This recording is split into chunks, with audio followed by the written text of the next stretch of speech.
Hey guys, welcome to Get in the Mix and today's episode on the Traktor Kontrol S4. This is going to be part of an ongoing series looking at the Traktor Kontrol S4 and its use with other bits of equipment, and this is of course going to be part of the overarching Native Instruments series that we've been running. Now, as I said, we're going to be looking at the Traktor Kontrol S4, and I think the first thing that we'll just quickly talk about is the look of the unit and kind of major changes from the previous models. Now the first thing that catches my eye with regards to this unit is the fact that it is no longer symmetrical. Now, I don't know whether you remember or not, but the previous models of the Traktor Kontrol S4 had a slightly different feel than what we're used to as kind of in club DJs and things like that. They had a symmetrical view. So we had the cue and play buttons down here and the same on the other side. But what you didn't have is this two-deck system. It was a mirror image of each side.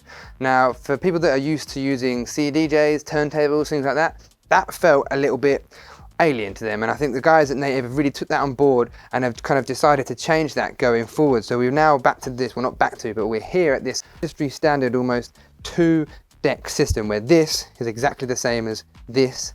That's just kind of DJs have been getting used to over the last however many years that people have been playing in clubs and things like that. So it's really great to see that that feature's been included on the unit. Another thing that I've noticed is the tempo leaders are quite a bit longer than on previous models. I believe they're around 80 millimeters. Also got this lovely display here with the waveform on there that you can really track where you are in a track, how far you've got left, also where your hot cues are, and also this nice little section there that indicates to you what key you're currently in and the time remaining on a track. Of course, the jog wheels are quite a bit bigger than on previous models. Anyone that's been using the S4 or even the S5, things like that, might be either used to smaller jog wheels or no jog wheels at all. They've really brought those back in a big way. I think now we've touched on the jog wheels, it'd probably be a perfect time to just go into a little bit more detail about the finer features of the haptic drive jog wheels that they've introduced. Now this is the term that Native have coined for their system, and the main feature of these for me is that if you put it on TT mode, presuming stands for turntable, press play, you can see the platter moves and spins there. Now what that gives us is it's a kind of a hands-on replication of what a vinyl player might feel like, and it's really more in line with what kind of turntablists and that kind of user might be used to. It feels really great. It's got a nice takeoff. It kind of instantly goes, and you'll notice that when we spin that back, it gets to a certain point and then kicks in and goes back. So that's the first new feature of these jog wheels. Of course, we can put it into jog mode, which is the conventional jog mode that most controller DJs will be used to, where you put your hand on top, it will stop the track, and nudging it back and forth gives you a way to nudge your track in and out of time. Another feature of this idea of haptic technology is that when I have a hot cue in place. Now, I haven't really talked about hot cues, and of course we will go into slight more detail on those in a moment, but when I've got a hot cue placed, whether that's the first beat in the whole track or a point later down the line, when I go back and forth over that hot cue, I get a physical indication of where I am, and it's almost like a little vibration. Now this is the similar technology that you might be used to finding inside your mobile phone. When you're texting someone on your phone, you feel it vibrate under your thumbs. Now it's the same technology that they've introduced into this, so you really get a nice feel for when that's coming. Extension of that is that when you have it in jog mode and you're twisting, and to give it a little nudge, you get another little vibration in the side there, just to show you how much you're nudging it, so you can really get precise on how much you want to move that in and out. That can of course be turned off, but I really like that there as a nice kind of indication method for where and how much I'm moving in a track. Final thing to be looking at on these jog wheels is that we've got turntable mode, we've got jog mode, but we've also got the grid adjustment mode, whereby if I hold down the grid button and spin the platter, the beat grid is adjusted in our track. Now, for people that don't know, a beat grid is essentially what allows these computer systems and softwares that we DJ with to know where the beats in a track are. It would normally analyze it itself automatically, and for the most part will get it right, but you'll find every now and again that there'll be a track where it just hasn't quite got it right, whether it's because there's no drums at the beginning or there's some weird timing signature there. It's not got the grid perfect. And in terms of features like the sync feature and beat delays and things like that, stuff that needs to be in time with a track, the fact that we can now adjust that on the fly is a really great feature. extension of this grid feature is that we've got, if I've got a pair of headphones, obviously I haven't got a pair of headphones on me right now, but when you click a headphone cue on the track that you're adjusting, then hold that grid button, you get a metronome playing in your ear to where the beat grid currently is. Now what that means is that you can adjust the beat grid and get it right without looking at your laptop screen whatsoever. Extension of this grid feature is that we've got the ability to play a metronome in. So when I press the cue button there and then hold the grid, I'll get a click in my ear. Now what that means is that I can use that as a audible indication to get my beat grid set just right without looking at the laptop whatsoever. Another kind of extension of that feature in particular is that it would also be really great for use in terms of learning to beat match properly. Now, of course, with all today's advances, some people might say that beat matching has become almost a thing of the past. Most people are doing it visually on their laptops and things like that, which, whether you agree with that or not, is just, you know, where we are right now. You know, it's made it easy for ourselves. But what this means is that you get a click in your ear and you've got to match the track to it, which gives you a really nice way of kind of practicing what you would more say is more old school beat matching with just your ears. You know, guys out there, the people that are using their laptops more often than not, really having a skill like that to be able to do it naturally with your ear is invaluable. You know, you won't always have top of the range equipment. You might find yourself walking into a club one day and you've got CDJ 1000s because it's a budget club that's, you know, their CDJ 2000s are in the main room and you're in the second room. You're going to need to be able to beat match by ear, and there's nothing worse than getting caught at a gig with some equipment you're not familiar with and not being able to do it because you know, haven't got those basic skills. So it's a really great feature for your learning curve. I mentioned that it's a 2-deck system and a 4-channel controller. Now we've got the standard 3-band EQ. Cool little feature of these EQs is that the EQ is actually changeable. The EQ type, you know, different EQs sound different. Now you're able to go through those different features and find an EQ that works for you. You know, some people really love the EQ types from the zone mixers, some people like the classic Pioneer ones. You've really got different options in terms of trying to find the EQ sound that works for yourself.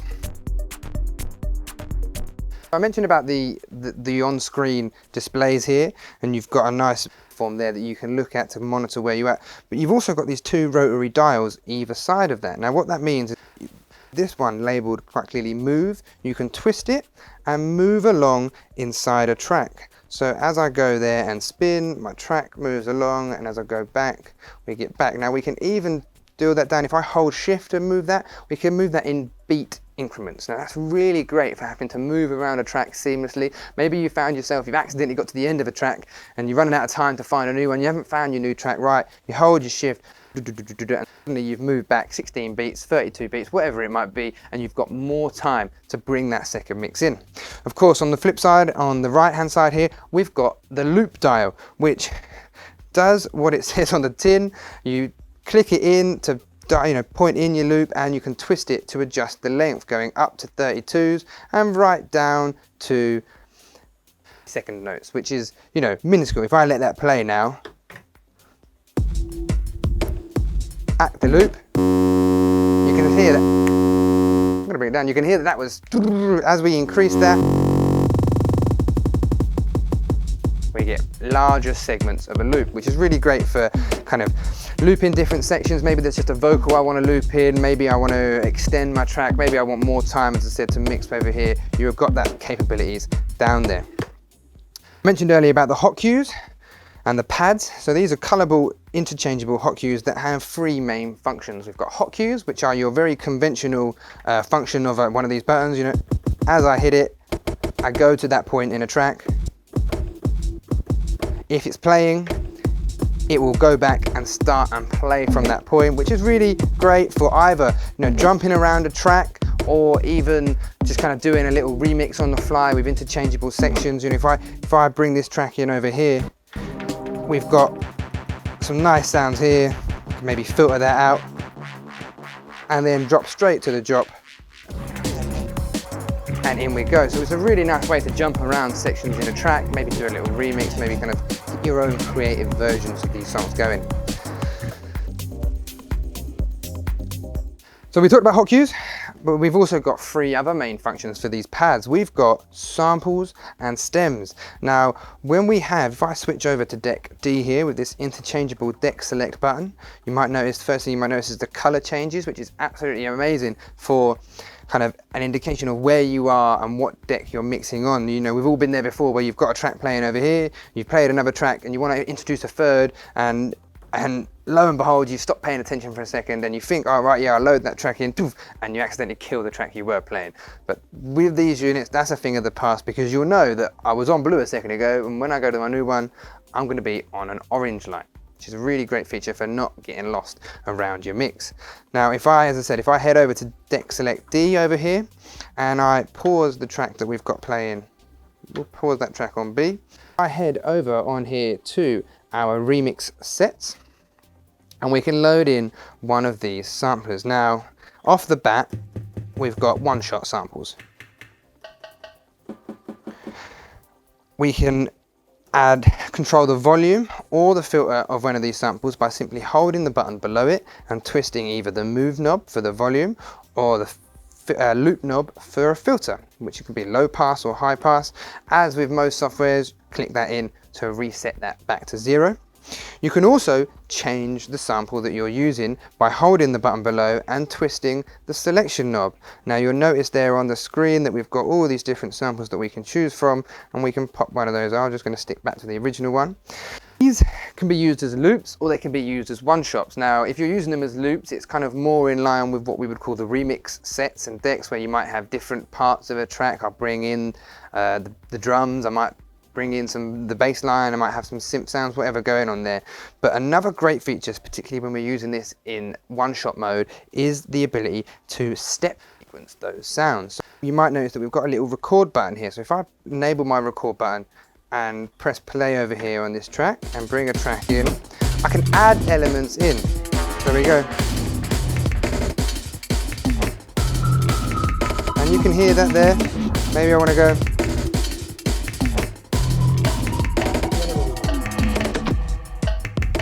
If I bring this one back out and we just focus on this, we can see that we've step sequenced that sound in. Now, if I want to change the sound, I simply have to hold that and dial the button, and we'll change the sound, but we'll keep the notes that we've already put in there. Maybe I don't like this little cloud sound. Maybe I don't like this little thing over here, and we can change that. Ooh, I like that, that's nice. But you see, you get the idea, we can change that sound without changing that original rhythm that we placed in. And as I discussed earlier, we've got the ability to filter those sounds out and to bring them back in and adjust the volume. So we've got a nice bit of flexibility there to add our own creative flair to a track. The very last thing I'll look at inside the remix thing there is just the ability to remove and delete what you've done. Hold shift and click the tabs, and what we've recorded in there has been deleted out. One limitation, I will say, of this particular feature is that you are stuck to a little 1-bar loop. I would prefer that to be longer, perhaps to be able to be set and how many bars over I want to go. But in terms of just getting a little bit of a kind of extra zest into a track, maybe some hi-hats that you want to build, it's a really cool little feature. Finally, we've got the stems feature, where if I head over to the computer and head to a stems track, we can load that track in, and you'll see on the screen that we've got the different segments: drums, synths, atmospheres and percussion. And if I press play and bring the volume up, we've got the different parts there all coming in and out at the click of a button. We've got the volume of each individual sample as before, holding the bottom below and twisting the move, and we've got the filters for each of those sounds. So again, you can really get creative with different sounds here, adding different elements to it and really creating your own version of this. Now, get some stem packs when you download Traktor Pro free, when you put that on your computer, but one of the most amazing things about this is that for the producers out there, you can head to the native website and you can download the stem creator. Now, what that means is that you can put the individual parts of your own track into this software, and it will compile you a file ready to be played in stems format. Now, it's great for multiple reasons, but for me, I love the idea of being able to play a couple of my tracks, perhaps have the drums from one track mixed in with the bass from another track, perhaps with the synths of another track, really taking and picking the elements that I want and bringing it together. I keep mentioning this, that creative flair, and that's the one thing I love about these Traktor controllers, is that they really do allow you to bring your own unique style to the table in regards to having a mix. You know, everyone likes a mix, but just playing a track and playing another track and playing another track and playing another track, it's only can take you so far. Really, these extra elements in regards to adding your own bits in is where it's really all at with these mix systems. We've gone over the main features of the units, we've gone over the pads, the turntables, the channels. One thing I haven't really talked about much is the effects. Now, across the top here, we've got the very standard system for Traktor effects, whereby we can dial in different effects with the dials here. We can punch them on or off, and whereby over here, we've got the control of that effects on a dry, wet system. But we've also got included on this what we call color effects. Now, you may notice along here we've got the conventional, most people will be using it for a filter, but what we call color dial, and we've got 4 changeable effects up here. Now, number 1 is currently set to a reverb. We've got delay, a noise, and a timing, and then a classic filter.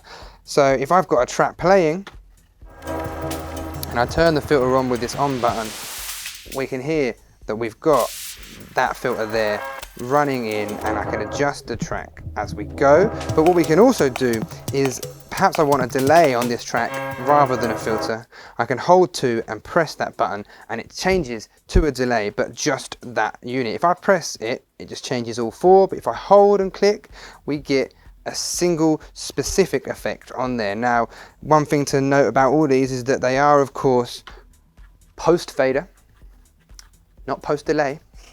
Like last week, these effects are pre-delay. So if I've got a bit of delay on here and I bring that fader down, we still hear the tail of that effect. So we'll do that one more time for you.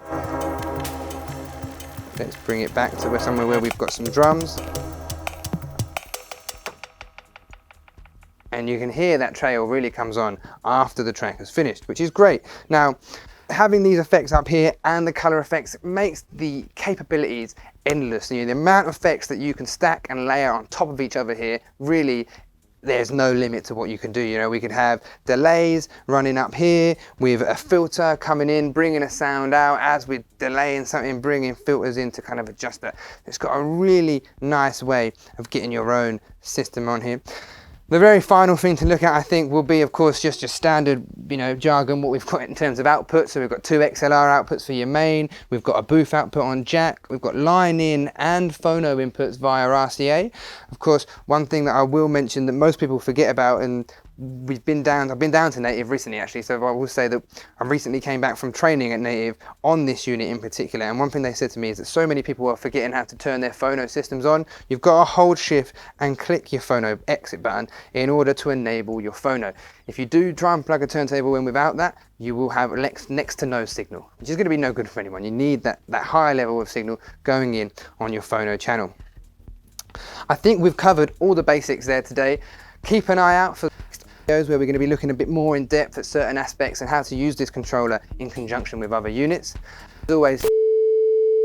As always, like if you like, dislike if you dislike, chuck us a comment in the comment section and make sure to subscribe. Make sure to get in the mix.